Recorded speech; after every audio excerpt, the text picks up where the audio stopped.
నా భార్య కలిసి ఉండేది ఇష్టం లేదు నాయనా, కాబట్టి ఆస్తులు పంచే, మా దారి మేము చూసుకుంటాం. నువ్వేమంటావు పెద్దోడా? నా భార్య కూడా చెప్పిన మాట వినడం లేదు నైనా. తమ్ముడు ఇష్టపడినట్టే కానివ్వండి. నా బిడ్డలు ఒకప్పుడు ఎలా ఉండేరు?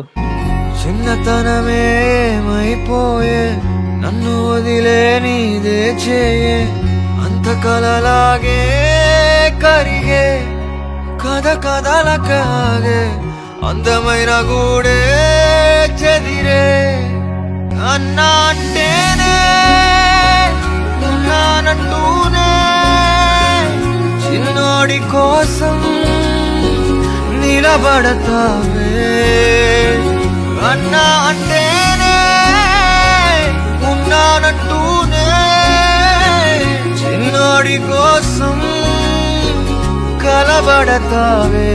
విడిపోవడానికి ఎన్నో కారణాలుండొచ్చు, కానీ కలిసి ఉండడానికి ఒక్క కారణం ఉన్నా అన్నదమ్ములు ఎప్పుడు కలిసే ఉంటారని ఆశిస్తున్నాం.